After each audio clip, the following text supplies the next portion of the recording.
sem gravar. Acho que eu vou gravar sempre. Pois é, então os sábios possuem essa característica que chama-se estira. Estira significa estado fixo da consciência. Então, os sábios sugerem que as almas condicionadas, corporificadas, almejando alcançar a paz, né, a almejada, ou seja, a paz ansiada, desenvolva a qualidade, que é a qualidade de ser estira ou determinada, fixa, né? Então, Prabhupada dava o seguinte exemplo: o que é uma pessoa fixa, o que é uma pessoa estira, né? Na Índia, a cozinha, onde as pessoas fazem os alimentos, e normalmente as mulheres cozinham assentadas, próximas do fogão, que fica no chão, né? Eles fazem no chão assim. Então as mulheres se sentam ali e ali elas fazem tudo sentadinhas, né?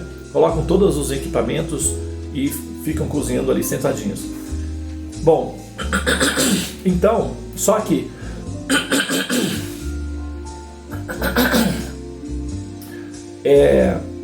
essas mulheres, as cozinhas onde elas ficam,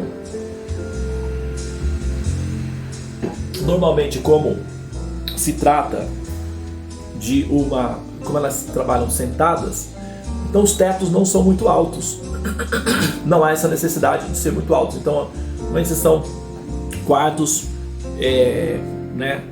são quartos que já fica ali todo, né, os alimentos ali também depositados e tal.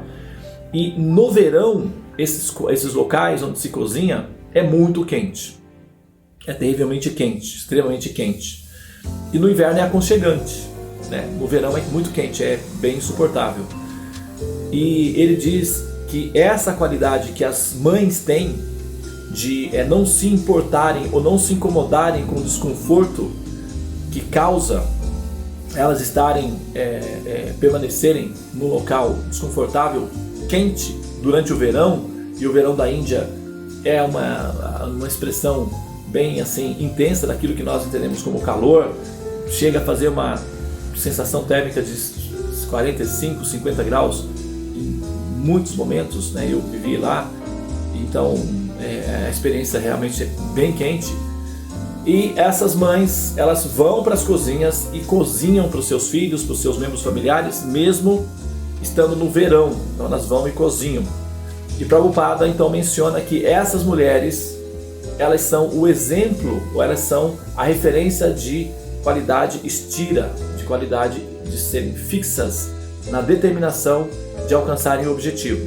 Então elas vão para a cozinha no inverno e cozinham para os seus filhos. No verão existe o distúrbio, mas ainda assim elas vão e cozinham para os seus filhos. Ou seja, elas são fixas na sua atividade. Isso é Dharma. Então, que as almas que buscam, não é, a liberação, que buscam o autoconhecimento, devem aprender essa qualidade de serem estiras ou determinadas em alcançar o objetivo. Como nós sabemos que como a Lua é muito próxima da Terra, é mais próxima que o Sol da Terra. O Sol, ele está numa dimensão, quando a gente faz, por exemplo, tem um cálculo matemático que se faz, que o Sol fica mais próximo da Terra, por incrível que pareça, mas é uma perspectiva matemática.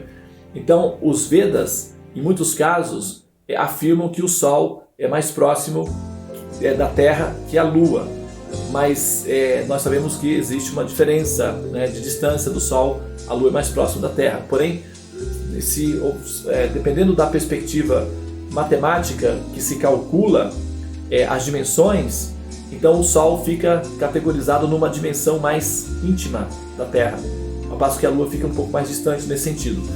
Mas não é isso que eu quero falar, não. O que eu quero dizer é que, como a Lua está mais ligada pela gravidade com a Terra, e como os seres humanos são afetados pelo movimento que as águas fazem no planeta, até por questão de como as nuvens se movimentam no planeta, de como as águas são distribuídas no planeta, o elemento água ele produz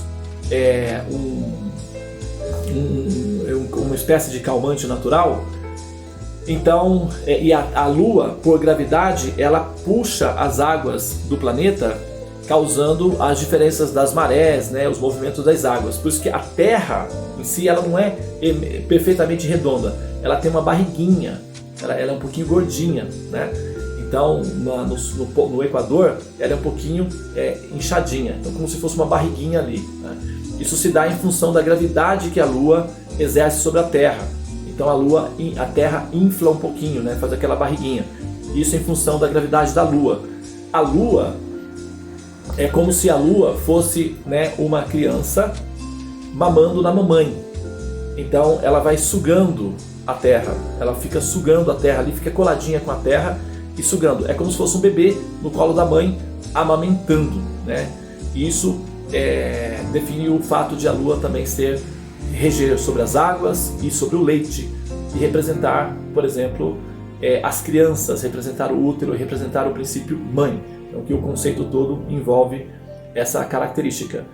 Entretanto, como a Lua possui essas duas fases e a Lua exerce pressão gravitacional sobre as águas e o nosso corpo é formado por água em 70%, e o nosso cérebro, que é o equipamento central que conduz o corpo como um todo, ele é 90% água.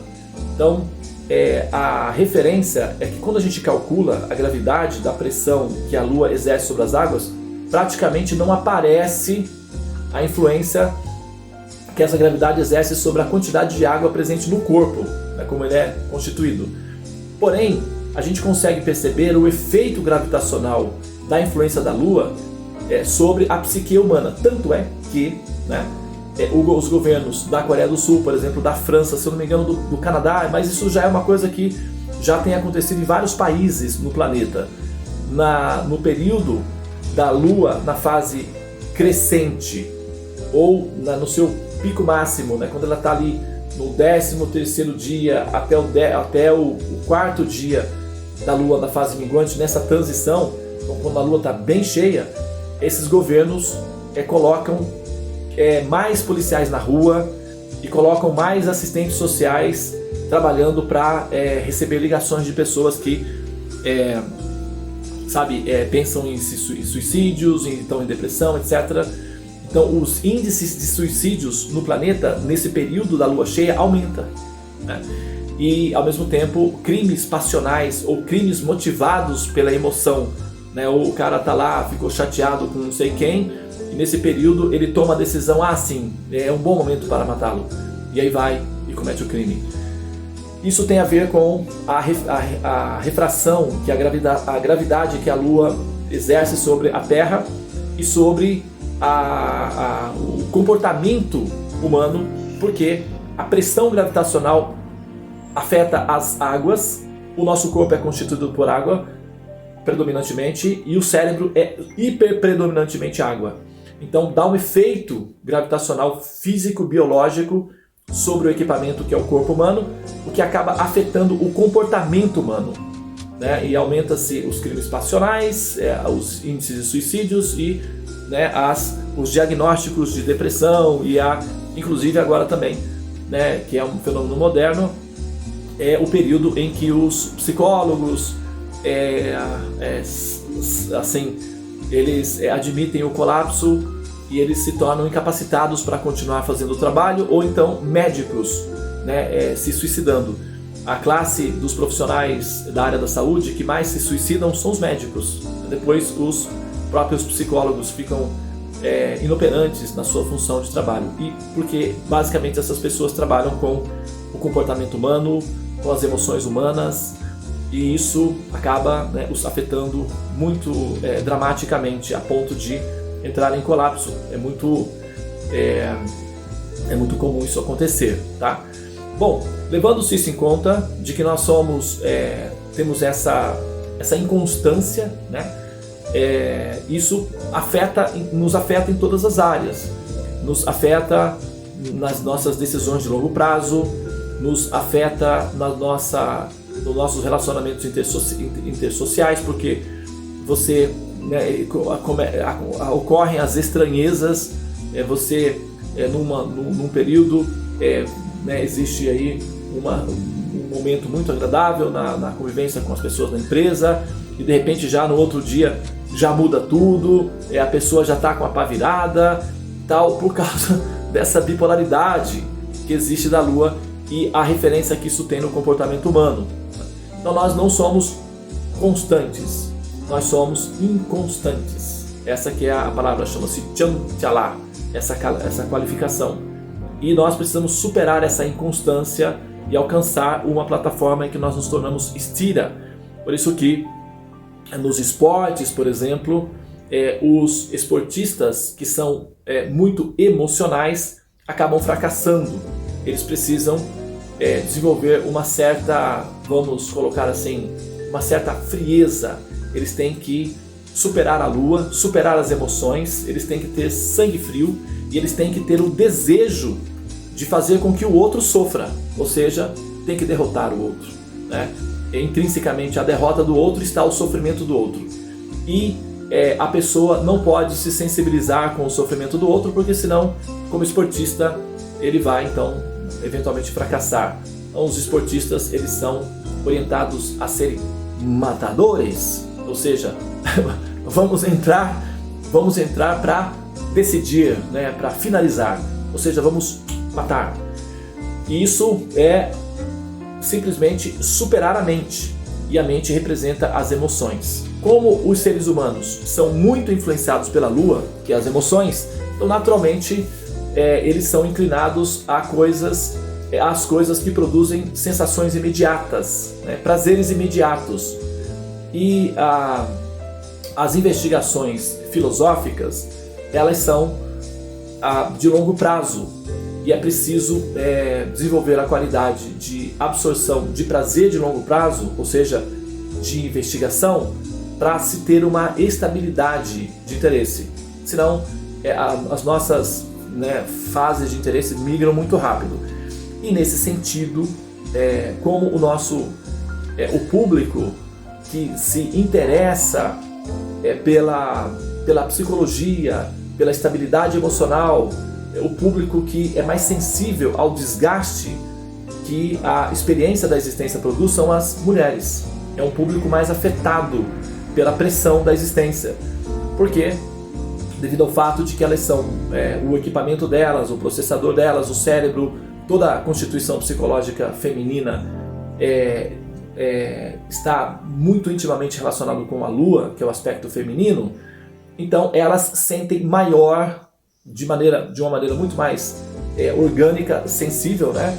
Elas são muito mais sensíveis, elas são muito mais sensitivas, no sentido de que elas são sinestésicas como grupo, como classe. Então o que acontece é que elas sentem com mais intensidade o desgaste da experiência da relação com a existência.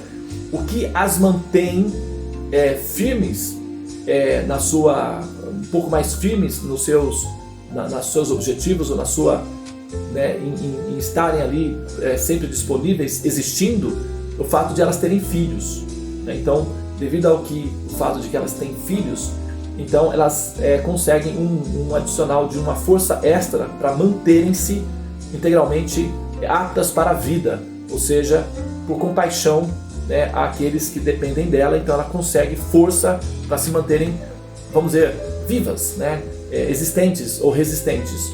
Então são os filhos que ajudam as mulheres a terem um pouco mais de resistência perante a pressão da existência. Mas isso não significa que internamente elas não sofram esse desgaste da experiência que a saturação da existência produz. Então qual é a consequência disso? Elas se tornam mais religiosas. Por quê? Porque elas buscam recursos externos para aliviarem-se da angústia que o estado de ser mãe ou mulher e ter o sistema neurológico todo configurado mais sensível faz com que ela se sinta mais desamparada, até porque a constituição física, os períodos menstruais, faz com que ela se sinta mais naturalmente, biologicamente mais fragilizada, né? A própria constituição física de grupo demonstra uma fragilidade maior, até porque ela precisa manter-se bem delineada, ou seja, as formas femininas precisam ser bem delicadas para que isso exerça uma pressão psicológica sobre o biológico masculino, e com isso ocorra então a atração sexual e a continuidade da espécie. Biologicamente falando, a forma feminina ela precisa ser mais delicada, mais bem delineada, mais arredondada, mais sinuosa, para exercer essa influência psicológica sobre o biológico masculino. Então a mulher, ela necessariamente vai ser inclinada para os cuidados dos traços da delicadeza feminina, o que tira dela a brutalidade, que é justamente, não é assim, a força da agressividade física, o que automaticamente faz com que ela se sinta mais frágil, naturalmente, como grupo, tá? Bom, isso gera um ser um pouco mais inclinado a buscar ajuda, ou buscar abrigo, buscar proteção, tá? E por causa disso é que as mulheres têm uma tendência muito maior à religiosidade, ou a aproximarem-se de Deus. Então elas se tornam mais religiosas. Por exemplo, só para dar um exemplo, a gente tem aqui na nossa sala dos mantras, né, uma esmagadora maioria composta por mulheres que sentem a segurança nos mantras, que sentem um abrigo, né, uma proteção, e isso produz sobre elas estado de equilíbrio, paz, serenidade, esperança. Então torna-se um abrigo seguro, e elas naturalmente se conectam com mais facilidades com as relações místicas transcendentes, que é o que nós chamamos de religião. Isso que as mulheres são muito mais religiosas que os homens, né? E aí se pode perguntar, ou se pode colocar da seguinte maneira: mas se é assim, então por que são os homens que são os líderes religiosos? Por que são os homens que são sacerdotes? Por que são os homens que lideram, que administram a questão toda da religião no mundo e tal? E por que existe esse machismo, né? Já que as mulheres são mais inclinadas e aptas, né, à experiência da devoção, pelo fato de que a devoção é basicamente um adjetivo para a compaixão, e a compaixão é um elemento muito mais predominantemente encontrado nas mulheres, pelo fato de elas terem útero, terem produção de oxitocina, produção de leite, e tudo isso é muito compassivo. Então as mulheres são muito compassivas, e a compaixão é uma característica que nós encontramos nas mulheres. Então por que não são as mulheres as sacerdotisas? Por que não são elas as líderes espirituais da humanidade? Por que são os homens que controlam esse aspecto da nossa inter-relação social? E inclusive eles são direcionados ou apontados nas escrituras para exercerem essa função. Não é apenas uma convenção social, não é apenas o fato de ter havido uma pressão biológica em que o homem tinha que sair para as cavernas, sair das cavernas para ir fazer a caça. Então ele acabou tomando o domínio de todas as funções importantes, e também tomou o domínio entre a terra e o céu e se tornaram sacerdotes, representantes de Deus na terra e tal. E por que os homens, se não é porque não é essa pressão simplesmente meramente da evolução natural? Porque a gente pode ver que nas próprias escrituras védicas, inclusive na própria Bhagavad Gita, nas falas de Krishna, nós encontramos traços em que ele próprio aponta que os homens devem assumir as funções sacerdotais. Os Vedas, por exemplo, são todos orientados para instruir o homem a como exercer o sacerdócio, a como conduzir a experiência da religião. Por que são os homens que são então empossados, né, na responsabilidade de liderar, né, a humanidade do ponto de vista da religião, enfim, da espiritualidade? E qual é a explicação que justificaria nós superarmos essa aparente contradição, esse paradoxo que se descortina diante de nós, né? Bom, a pergunta, resumindo, por que que os homens são direcionados por Deus, né? Havendo Deus, ou seja, sendo essas escrituras autorizadas, ou seja, manifestas diretamente pelo desejo de Deus, pela mente de Deus, conduzindo outros a falar em nome dele, ou ele próprio falando, e essas orientações vão praticamente todas na direção dos homens, orientando os homens para o conteúdo de progresso e a posição do sacerdócio perante a humanidade, né? Inclusive essa é uma das críticas que as pessoas fazem a Deus. Às vezes se fala Deus, né, e já se pensa numa figura masculina, mas devido à emancipação, à questão do debate, né, do feminismo, algumas mulheres se colocam que talvez essas escrituras não sejam autorizadas de fato, talvez elas tenham sido cunhadas apenas com o propósito do domínio masculino sobre o feminino, e que Deus, na verdade, se apresentando como sendo um aspecto masculino, seria o reflexo do domínio masculino sobre o feminino, que é uma lacração histórica e que agora deve ser, digamos, superada. Então não se aceita a ideia de Deus masculino. Por isso que o conceito impessoal de Deus é muito mais bem-vindo, né, do que um conceito pessoal, porque um conceito pessoal vai apresentar um princípio masculino em detrimento do feminino, e a comunidade feminina, até mesmo os pensadores, começam a desconfiar que talvez pode ser que tenha havido sim uma interferência de domínio do poder masculino sobre o feminino, descrevendo a realidade de Deus como um aspecto masculino e não como um aspecto feminino. Então, só para informar que esse não é um problema nosso védico. Dentro da cultura védica, nós sempre tivemos, né, o casal transcendental Lakshmi, Narayana. Inclusive, dentro do sistema védico, o nome do aspecto feminino de Deus vem sempre antes do que o aspecto masculino. Sempre se diz Lakshmi Narayana, a Radha Krishna, referindo-se, né, à divindade em última instância. Quando a coisa se manifesta dentro da tridimensão, aí é que muda. Daí vem Shiva, Parvati, né? Então vem primeiro o aspecto masculino, depois o feminino. Mas a questão é que, em realidade, as escrituras, né, falando sobre o processo da inconstância, né, que tem, se por um lado existe uma inclinação favorável que motive as mulheres a serem mais religiosas, por outro lado existe um efeito colateral, que elas têm uma dificuldade de manter isso de longo prazo, né? A dificuldade de manterem-se fixas em longo prazo, justamente pelo fato de haver essa inconstância. Então você vai ter sempre uma grande quantidade de mulheres praticando a religião, e ao mesmo tempo uma grande quantidade de mulheres que não conseguem manter um ritmo radical, profundo, na hora de continuar fazendo essa investigação. Por quê? Veja bem, compreender o aspecto do Dharma, da religião, de como é que funciona o universo, requer um tipo de psicologia de longo prazo.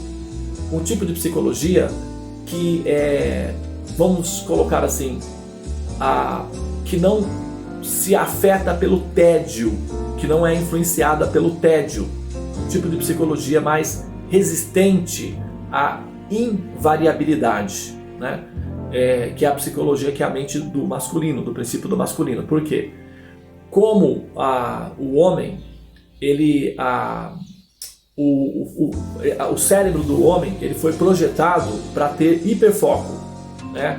Por exemplo, só para dar um exemplo simples aqui para entender, o homem da caverna, que ele sai da caverna, ele está na caverna e ele está pensando única e exclusivamente onde está a caça, ok? Ele está pensando, ele está meditando no caminho que ele vai fazer para conseguir, né, caçar. Ele está pensando onde ele vai colocar a armadilha dele. A mulher na caverna, está pensando como ela vai cozinhar, está pensando no filho, onde o filho está. Então as crianças são inconstantes. Então a mente das mulheres está o tempo todo ligada às crianças. Então vai esse ritmo contínuo. Então enquanto a mulher faz 300 mil operações cerebrais observando os cuidados com a criança, o homem está parado ali com um único pensamento, fixo. Então o cérebro dele é projetado para não se afetar com o tédio, né? Esse exercício de estar constantemente... e outra coisa, a criança exige, né, variação de interesses. Porque se você não criar uma ocupação para as crianças, elas próprias vão criar a ocupação delas. E aí é onde entra o perigo. Por isso que existe jardim de infância, né, cuidadores, etc.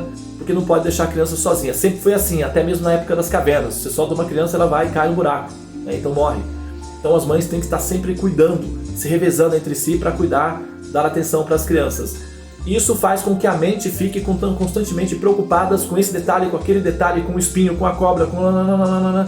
São vários detalhes. Depois de 50 mil anos de exercício, de terapia, a mente feminina, que já é naturalmente inclinada, não é, aos movimentos, fica então condicionada a esse padrão. E isso dificulta para que elas se interessem por filosofia, por exemplo, que requer raciocínio de longo prazo e em algum momento, talvez aí um pouco entediante, porque exige-se montar as peças e aparentemente isso é desnecessário. Então a demanda vai puxar a psicologia feminina para atividades mais sensoriais, que dão mais, digamos, prazer sensorial. E prazer sensorial imediato, porque as preocupações femininas são imediatas. Ou, por exemplo, o que eu vou fazer agora para ocupar essa criança. Já a preocupação do homem é de longo prazo. Quanto eu vou ganhar após 30 dias de trabalho? Então, ele está fixo lá na frente, depois de 30 dias. E a preocupação da mulher é para cada 15 minutos ou para cada 30 minutos, né? Então o desgaste psicológico é muito maior e o condicionamento para a experiência imediata também é assim, um pouco mais exigente. Eu me lembro que quando eu trabalhava em casa, meus filhos eram pequenos, então às vezes minha esposa saía e meus filhos também eles sempre foram muito ligados a mim, né? Mesmo com a mãe em casa, eles sempre foram ligados a mim, porque os meus ambientes sempre foram coloridos. Mesmo depois, antes de ser astrólogo, eu já estava sempre mexendo com pinturas, com coisas artísticas, sempre fazendo alguma coisa. Isso é perfeito para criança, né? Então eles sempre foram ligados a mim. E depois que eu me tornei astrólogo, eles eram crianças ainda, então eles sempre se aproximavam de mim e perguntavam: agora o que é que eu vou fazer? E eu tinha que pensar em alguma coisa para que eles fizessem. E eu então criava alguma coisa e eles iam fazer aquilo, e logo que eles terminassem aquilo, eles voltavam a mim: e agora? O que que eu vou... e agora o que é que eu vou fazer? Então eu já pensava em alguma coisa que me dava, vamos dizer, 15, 30 minutos de tempo disponível para poder fazer as minhas coisas. Então eu tinha aquele prazo, eu criava alguma atividade lúdica e eles então iam fazer, e eu dizia: olha, essa atividade ela demora bastante, mas muito bastante para terminar, ela não acaba rápido. Se acabar rápido é porque está errado, é porque tem que demorar. Com isso eu conseguia ganhar tempo com eles para poder fazer as minhas coisas. Então eu ficava pensando como é que funciona, né? Então a minha mente pareou-se com a mente das mulheres, das mães, e eu pude entender muito mais organicamente como é que funciona a vida interna de uma mãe, assumindo a função de uma mãe dentro desse contexto. Você tem que estar sempre, o tempo todo, pensando em como ocupá-los, e com isso, claro, esse treinamento dá um efeito colateral em que a mente está sempre pensando numa realização imediata, para agora, para já. Então, acaba que elas ficam menos aptas à filosofia. Por exemplo, nós hoje em dia tem faculdade, as faculdades de filosofia já existem há muitos séculos e sempre se foi liberado. Na Europa, por exemplo, desde o século XIX faculdade para as mulheres de filosofia sempre foi liberado, mas nós não temos um contingente de filósofos, né? Nós não temos um contingente de mulheres envolvidas, por exemplo, com a matemática. A gente tem até mulheres com prêmios Nobel, né, na física e até na matemática, na astronomia, mas não é comum. Isso é muito raro, porque essas disciplinas exigem raciocínio de longo prazo. Não é uma característica feminina, né? Elas são mais afetadas pelo imediatismo. Aí o que acontece não existem muitas mulheres filósofos, não existem um grande contingente de pensadores nessa área, né? Tem mais homens que dominam esses campos da matemática, da física, não é? E da filosofia é predominantemente dominado por homens, historicamente falando, porque é um tipo de disciplina que exige raciocínios de longo prazo, que não é uma realidade da psicologia feminina. Bom, em função disso daí, a religião, que requer muito estudo metafísico para se explicar, para se compreender Deus, exige-se raciocínio de longo prazo, né? Para compreender o Supremo, não para senti-lo, não para amá-lo, não para viver a experiência mística, não exige-se raciocínio de longo prazo. Então, aí você tem, né, todos estão incluídos. Se a experiência é emocional, a busca do Supremo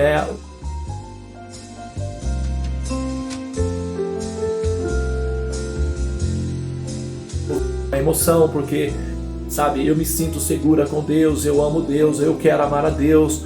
Então, isso daí envolve a intuição emocional, a inteligência emocional. Para isso não é necessário fazer raciocínios complexos, não é necessário estudar as escrituras.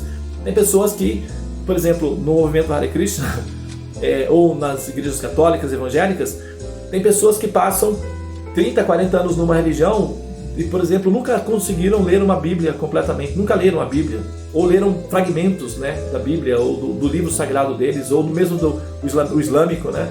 Eles são obrigados quando criança, a lerem, então eles, né, acabam lendo quando são crianças, mas realmente o interesse de pegar e ler e querer compreender não é uma atividade comum em nenhuma das religiões, né?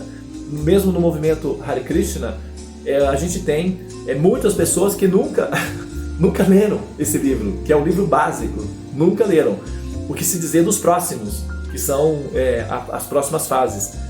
E isso se dá em função desse tédio que se produz buscando a compreensão, porque isso exige muito raciocínio, exige muita demanda, isso gasta combustível.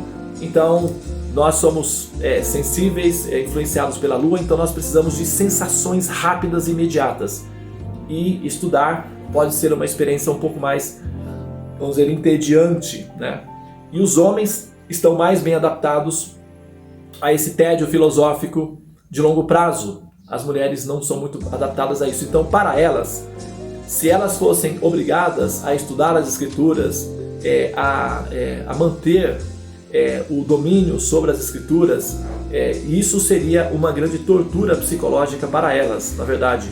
Então, dar aos homens a responsabilidade de conhecer as escrituras e conduzir a população na religiosidade é misericórdia do Supremo para com as mulheres, por incrível que pareça, né? Não parece, mas a compaixão do Supremo, já entendendo como funciona a psique feminina, transferir esse peso de responsabilidade para os homens. Então cumpre-se duas funções interessantes. Uma, alivia-se as mulheres desse grande peso de responsabilidade de estudar escrituras que exigem longo prazo de observação, e ao mesmo tempo ocupa-se os homens de uma maneira produtiva. Por quê? Se os homens que não são muito aptos às sensações e portanto eles não são muito inclinados à religião ou aos aspectos, à exploração do campo místico da existência, se eles não tiverem uma terapia ocupacional que supra essa carência, que calibre essa deficiência, digamos assim, do ponto de vista metafísico, eles vão fazer o quê? Guerras, guerras e mais guerras, vão fazer ainda mais guerras, eles vão ficar extremamente assim, improdutivos e destrutivos, tá? Tanto é que é muito mais comum quando você tem meninas brincando sozinhas do que meninos brincando sozinhos, tá? Uma mãe já sabe, dois meninos brincando sozinhos, ai, a preocupação dobra. 2 meninas brincando sozinhas no quarto, a mamãe fica tranquila, porque as meninas costumam ser mais calminhas enquanto brincam, elas não pensam, vamos tocar fogo aqui, vamos destruir ali, elas não têm esse ímpeto, não é natural das meninas enquanto elas brincam. As meninas querem cuidar da casinha, querem cuidar querem ser a princesinha, querem cantar, são coisas mais alegres, mais delicadas, mais divertidas, sem agressividade. Já meninos já querem espadas, já querem enfiar uma faca, já querem incendiar alguma coisa, sabe, amarrar algum bicho pelo pescoço.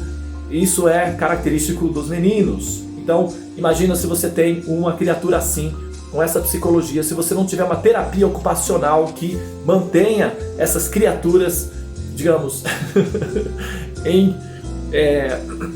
bem ocupadas, de maneira produtiva, pode ser perigoso, pode ser muito perigoso. Então, a inteligência da Suprema Personalidade de Deus, já sabendo que é terapia de ocupação que vai produzir nesse princípio masculino biológico uma produtividade de oxitocina, porque na medida em que o homem entoa mantras, faz sacrifícios, oferece orações à Suprema Personalidade de Deus, isso cumpre 2 funções. Faz com que ele se sinta importante, né? É assim que funciona a psicologia dos meninos.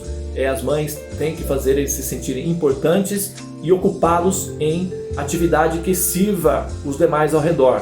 E aí, tudo bem, eles ficam bem assim. É o que Deus faz com os homens. Ele ocupa os homens nessa função importante de serem os sacerdotes, de serem os condutores, de serem os responsáveis, né, por essa parte. E ao mesmo tempo, enquanto eles estão executando essa função terapêutica que satisfaz o ego masculino da exigência de controle do poder, eles também estão se purificando e se tornando mais maternais, porque eles estão cuidando dos demais, conduzindo os demais ao reino de Deus. Então eles estão se sentindo úteis, protegendo as pessoas, sendo os guardiões delas, os protetores. Então eles desenvolvem a inclinação para arriscarem-se por aqueles que eles estão protegendo.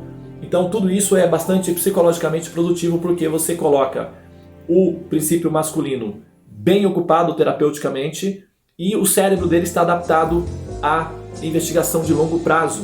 Então ele vai pegar e vai olhar e vai juntar as pecinhas e depois ele vai devolver de uma forma bem mastigadinha para aquele princípio biológico feminino que não está adaptado a verificações de longo prazo, tá?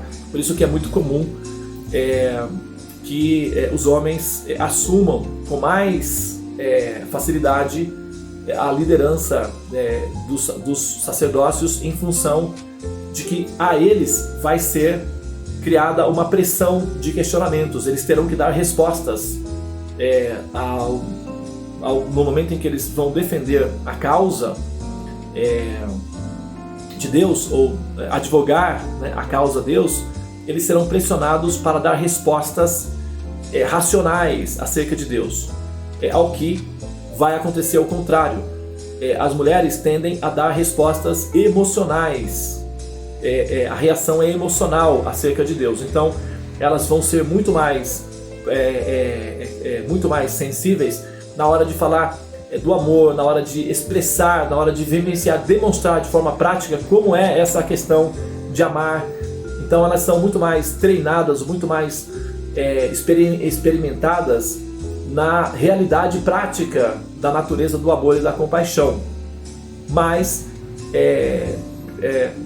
pressão filosófica de longo prazo sobre elas causa desconforto sobre elas. Então, não pressionadas a terem domínio das escrituras é uma misericórdia sobre a psicologia. É claro que, evidentemente, né, nós estamos admitindo a possibilidade de uma variação para mais ou para menos, que é natural em todas as estatísticas. Então, é claro que nós vamos encontrar muitas mulheres que lideram espiritualmente. Nós vamos encontrar muitas mulheres que assumem a sua função de sacerdotisas, porém não é muito comum, né? E ao mesmo tempo, se a gente observar como elas reagem sob efeito de pressão filosófica, a tendência geral das respostas são respostas fundamentadas ou motivadas pelo princípio biológico feminino. E isso causa uma certa, vamos dizer assim, uma certa deficiência para a mente do biológico masculino, que é racional, que é mais insensível e que precisa que é configurado para funcionar de maneira mecânica, particularizada, ou seja, a pecinha X tem que juntar certinho com a pecinha Y, que tem que juntar certinho com a pecinha X, ou a pecinha B. Então todas as pecinhas têm que estar bem juntinhas para produzir a calma na inteligência do princípio masculino. As mães, as mulheres que são mães, elas, como o movimento delas é muito rápido em termos da demanda, da necessidade imediata, dar atenção a essas pecinhas pode ser inclusive fatal para as criancinhas. Então elas não se ocupam tão intensamente nessas observações, e o que acaba dando uma defasagem na hora de investigação das escrituras. Então é por isso que não é muito comum que elas se interessem continuamente por tratados filosóficos, por estudo das escrituras. Não é muito habitual ver isso não, tá? Embora haja, mas é mais predominantemente masculino. Por isso que historicamente as religiões são dominadas por homens e não por mulheres. Tem as pressões, né, dos controles, né, do homem, sim, tem, mas psicologicamente também tem esse fato aí. Deixa eu colocar um pouco mais pra cá, tá? Chegando no fim aqui. Bom, então ele vai assim por alguns momentos ainda, depois ele, né, finaliza por completo. Então é isso, tá? Por isso que agora sim, que aí, né, no nosso estudo da Bhagavad Gita já ficou mais ou menos, né, comprometido aqui. Isso daqui também é parte do estudo, né, da Bhagavad Gita. É por isso que quando a gente faz, agora eu vou encerrar aqui, porque eu vou falar uma coisa particular que não tem uma relação tão direta assim com o conteúdo da análise estrutural, né, do que nós fizemos até aqui, tá? Então essas são algumas justificativas que a gente pode apresentar cientificamente para demonstrar o porquê que, né, os homens normalmente assumem as funções sacerdotais em detrimento das mulheres, historicamente falando, tá bom? Então é um argumento válido, que claro que pode ser, né, eventualmente questionado ou, sabe, pressionado, mas é um argumento que, a meu ver, não como pessoa que defende a posição dos homens na religião e tal, mas como alguém que está observando como as coisas funcionam, tá? É um argumento, a meu ver, plausível, ponderável, coerente e válido. E a gente vai ficar por aqui, tá bom? Hare Krishna, Krishna Krishna, Hare Hare, Hare Rama, Rama Rama, Hare Hare. Ó a energia suprema de amor divina, desperta-me, eleva-me, envolve-me, protege-me. Hare Krishna.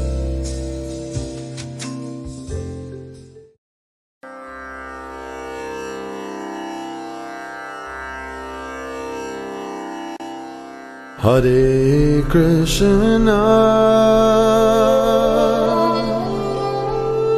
Hare Krishna, Krishna Krishna,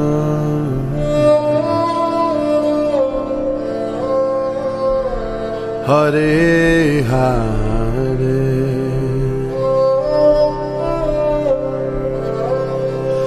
Hare Rama,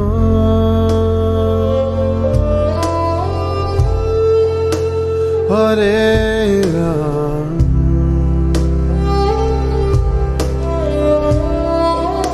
Rama Rama,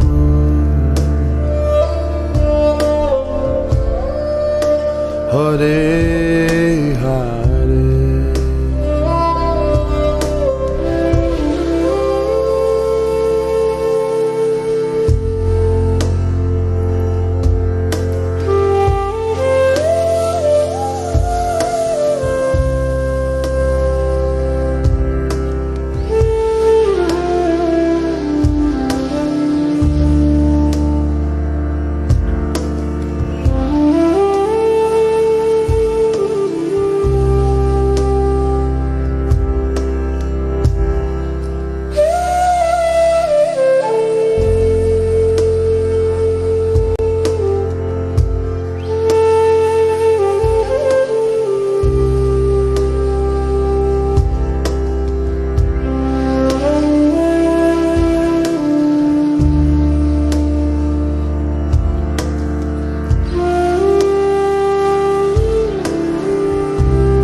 Krishna,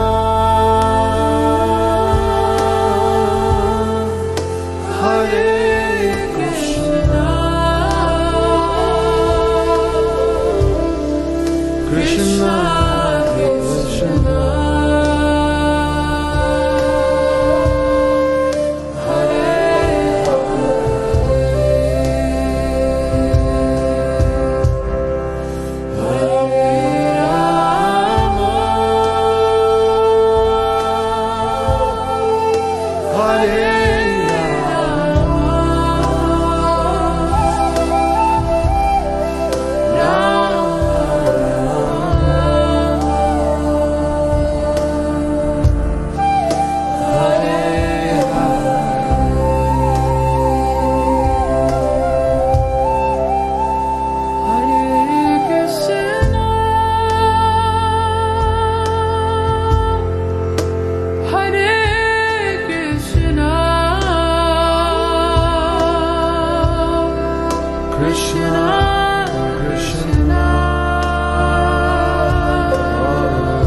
you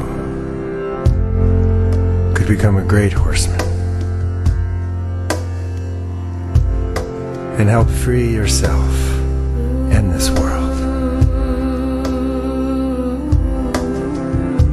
Though only if you, in prayer, become sweet lovers.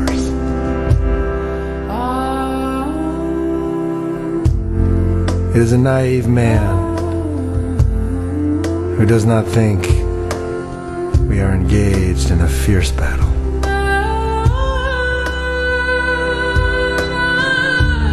For I see and hear brave foot soldiers all around me going mad. Hare Krishna. And falling on the ground in excruciating pain. Krishna, Krishna. You could become a victorious horseman and carry your heart through this world like a life-giving sun.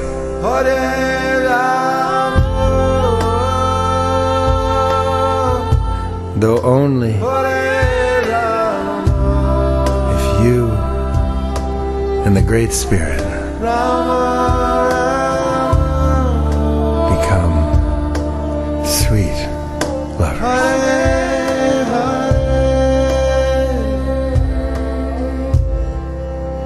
Hare Krishna, Hare Krishna, Krishna Krishna, Hare Hare,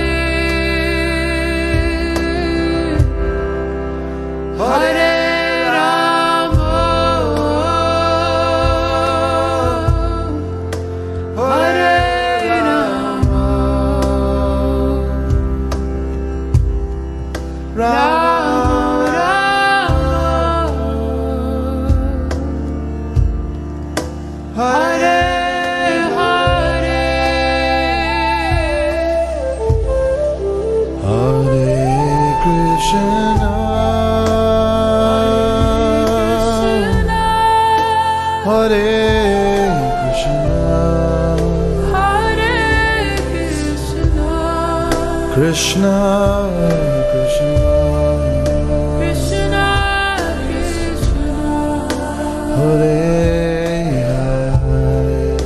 Hare, Hare Hare Rama, Hare Rama, Hare Rama, Rama, Hare Hare. Take us home, Benji.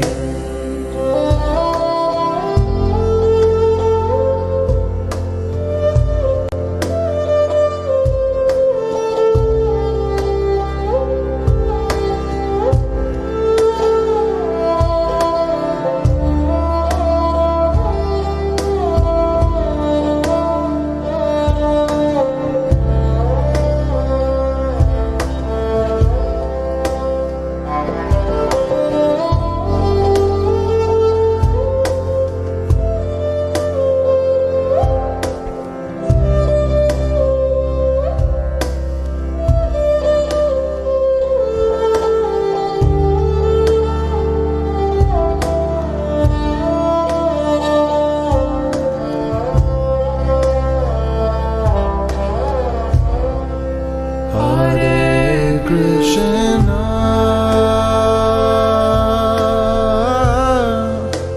Hare Krishna, Krishna Krishna, Hare